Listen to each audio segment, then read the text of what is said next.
2024లో regional cinema అనే పదానికి అర్థం ఉండనట్టే అయిపోయింది. తెలుగు సినిమాలు సీటు అడగలేదు, అది పెద్ద బల్ల పెట్టింది. ఏళ్లుగా రావాల్సిన సునామీ వచ్చినట్టే అయ్యింది. దేశం మొత్తం చూసేలా చేసింది. 70 ఏళ్ల తర్వాత వచ్చిన నేషనల్ అవార్డు గెలుపు నుండి మన కథలు గుర్తు చేసే సినిమాల వరకు టాలీవుడ్ ఎలా దేశంలో పెద్ద శక్తిగా మారిందో చూద్దాం. మార్పుకు బీజం పెట్టిన బాహుబలి. 2024ను అర్థం చేసుకోవాలంటే బాహుబలి గుర్తుకు తెచ్చుకోవాలి. రాజమౌళి తీసిన ఈ మహాకావ్యం మన కల్చర్ తో కూడిన కథలు, భాషలు పరిమితులను దాటిపోతాయని చూపించింది. తర్వాత కేజీఎఫ్, ఆ తర్వాత త్రిబుల్ ఆర్ ఆ మార్గాన్ని పెద్ద రహదారిగా మార్చాయి. వీటి వల్ల పెద్ద విజువల్ సినిమాల కోసం దేశం ఎదురు చూస్తూ ఉంది. 2024కు మార్గం సిద్ధం అయింది. జెండా పెట్టిన పుష్పరాజ్ తరువాత ఒక కొత్త హీరో వచ్చాడు. పుష్పరాజ్ జూకేగా నహి అనే డైలాగ్ దేశం మొత్తంగా మారింది. అల్లు అర్జున్ నటన దేశాన్ని ఆకట్టుకుంది. పుష్ప ది రైజ్ పెద్ద హిట్ అయింది. కానీ నిజమైన గెలుపు 69వ నేషనల్ అవార్డ్స్ లో ఉత్తమ నటుడిగా అవార్డు పొందడం. 2024లో పుష్ప 2కి గద్దర్ ఫిల్మ్ అవార్డ్స్ లో కూడా ఉత్తమ నటుడిగా అవార్డు అందుకొని ఈ హీరో ఇంకా నిలుస్తాడని చూపించాడు. కల్చర్, విశ్వాసం, మాట ద్వారా విజయం.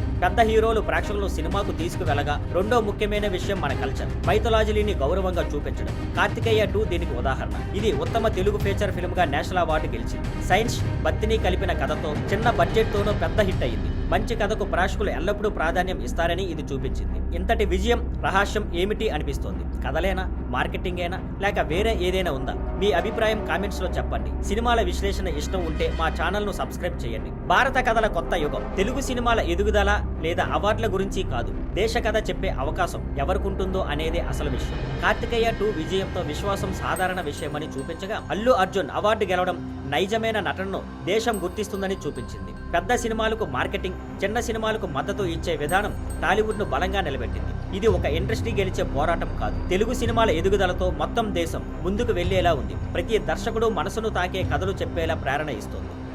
Thank you for watching. Please like, share and subscribe.